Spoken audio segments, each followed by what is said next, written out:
Kale tuzeeyo ebukunja ewa Poojo Bukafeero. Ensonga za Poojo Bukafeero nga bw'omanyi nti ennaku ziweddeyo ez'okujjukira Poojo Bukafeero era ng'abaana bali mu nteekateeka. Naye nno olowooza enteekateeka zigenda mu maaso oba okuva ku famire ya Poojo Bukafeero abaana bakyesika era ng'ensonga eriwo ya DNA. Kati byonna bagamba birina okuba ate nga biyimirira. Twala tugende nti omuli ebyebivvulu byonna kujjukira Kafeero byonna mpozi nga bagenda musabira busabizi nga tewali kivvulu kya kigenda kuba ate nga kikolebwa. Olutalo lwabadde lw'amaanyi olunaku olwajjo mu meeting ezikyagenda mu maaso balabe oba abaana bakkiriza. Kati ekiriwo abaana bano be balaga nti DNA yabasuula be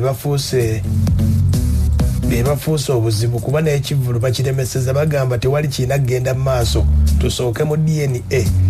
Ate abajjako DNA si yagamba nti ate akawungeezi result zibazifunirawo nedda.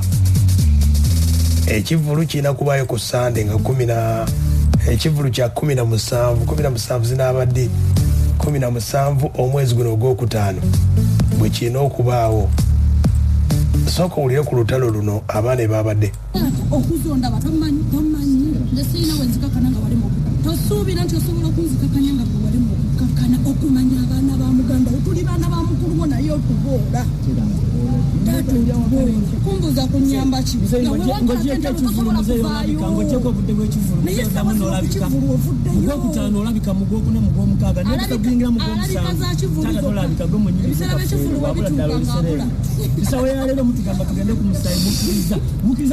ekivulu ekinaggwa nga mudamu mwekyanga kino ekivulu bakigale abadaja ku kivulu kumanya kitaffe yani aya bas bamuyita Stella. Oyo gwe bagamba bamuyita Mugerwa muganda wa Kafeero. Munywanyi nnyo gwa Swazi era be batambula. Kati yali mu mbeera y'okutaasa okulaba ekivvulu nga kigenda mu maaso. Kirina okumanya nti akadde kano tetunnamanya. Abaana bayinza okwefuula ne bagamba ekivvulu tukikkiriza. Leero oba enkya oba luli naye kati agakyaliwo. Kati wuno Mugerwa gwe bagamba nti ye alabika mbudde bwa bivvulu. Wulira omanyi obwongo obutono nabwo bubi ate n'obusungu nabwo bubi ate n'obutalowooza nabwo bubi. Ekyo ekivvulu kikolwa kujjukira mugenzi kuuma erinnya ly'omugenzi Kafeero.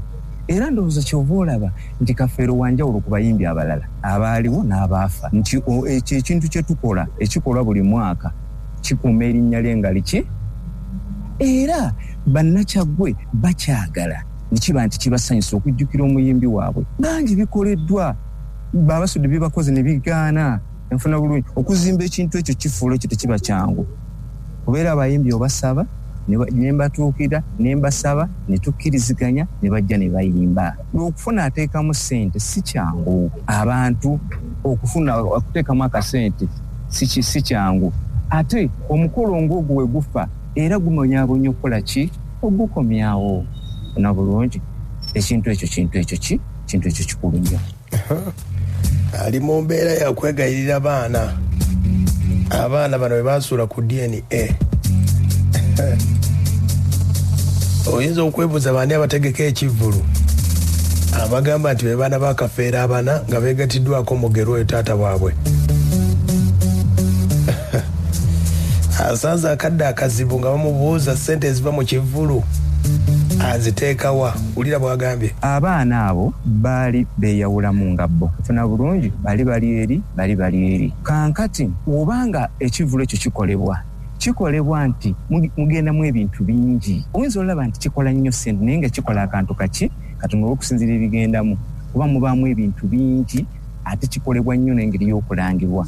Kati nze nabadde nteesezza bwe nti ne mbagamba tukkiriziganye era n'erisaidi y'abaana balala nabagambye twaze n'ensonga bbiri nti nabagambye temunyiga ku kintu kya DNA mugikkirize Pawulo akole ki aveeyo kuba nange nkooye okujja buli lunaku evaayo nti ono mwana wa Kafeero. Oli n'akusanga mu kyalo, oli n'akusanga e Bugerere, oli n'akuvuma, oli n'akola ki DNA egenda okutubuulira ekiki ekituufu. Ate era nsaba teri muntu kudda mu guno mulanga bana mweso temukwata ebintu bino olwo aba aziikuddwa omuntu anaasigala yenna ebbali n'atajja ku DNA najja oluvannyuma tujja muteeka mu kkomera. Ulira gwe Mogerwa akyala bulaalabudde ne Bulandina butya kubanga tuba tukooye fujjo kati waliwo omukyala abeera ku myala yeeyita Bulandina ogwo ogukazi ogukulu ogulire okusimengu mbu baagusuula eyo biki simumanyi mukazi mukadde mukazi mukulu neeyita Bulandina olw'oluvannyuma lw'okuwulira oluyimba ate ng'oluyimba sitole yalwo natugimanyi n'oyo omwana ayimbibwako gy'ali muntu wa buvunaanyizibwa nnyo saaba babeera ku myala abo bonna bajje baddeyo abannamawulire mukole omulimu buli eyeeyita wali owuliddeku oba yeeyita nti mwana ajje DNA esalewo ejja kumala ki ekibya tulabe be tunaatambula nabo kuba manyeera egenda kuleeta ate ejja kusuula.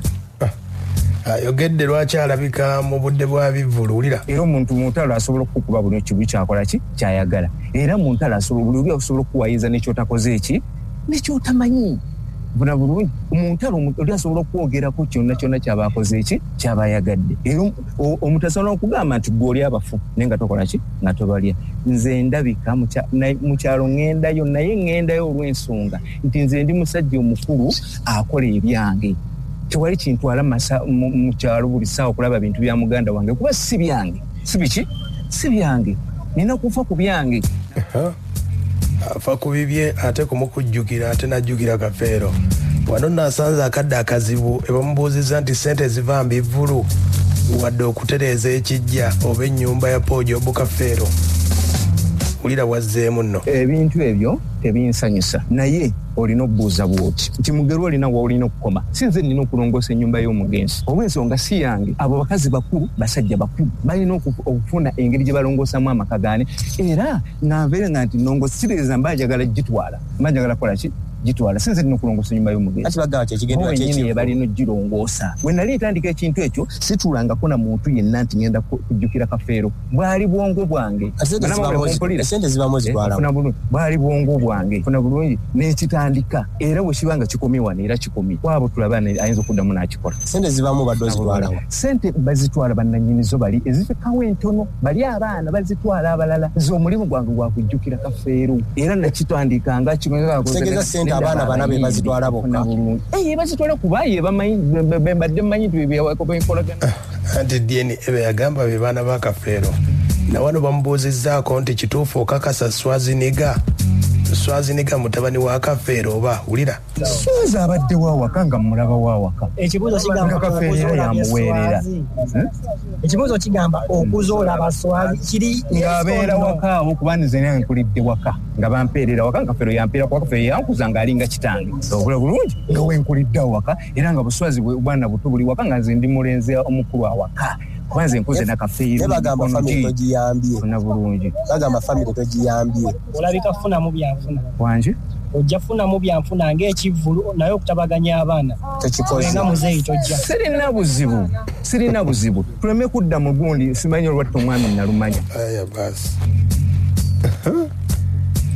muwala wa Kafeero ono DNA ego yasuula wulira asinzija mu mbeera otabukira taata kwe kulaba nga taata buli mwaka bakola ekivvulu naye ng'ennyumba ya kitaffe langi gye yalekako nakati yeeriko twandigambye kale kubigenda ku nnyumba langi yeya bbeeyi entono naye olaba ne langi ekidomola kya langi kibabula okwongera ku nnyumba ennyumba ya kitaffe yeetemye egenda kugwa ey'ekijja yeetemye ey'ekijja yagwako sayidi emu naye kitaffe atulaga nti avuddeyo akaayana bakole ekivvulu afa kivvulu kufuna ssente agende ate nga nze ebbanga lyonna limbaddeyo mu kyalo buli lwe bamala okukola ekivvulu nga badduka nga bagenda balabika gwa kivvulu Swazi adda kutunda bwe bamala okutunda n'ow'ekivvulu ne kiggwa nga bonna babula kati essaawa zino batugamba bo baagala kivvulu ffe tuteesa ekivvulu kisooke kiyimirire tusooke tumale okumanya batuzaalawa kuba ffe mission yaffe kumanya batuzaalawa nga bo bwe baatwegaana kitaffe we yeekobaana n'abaana be bali abana ne batwegaana naffe twagala kumanya ani atuzaala tuva mu musaayi gwani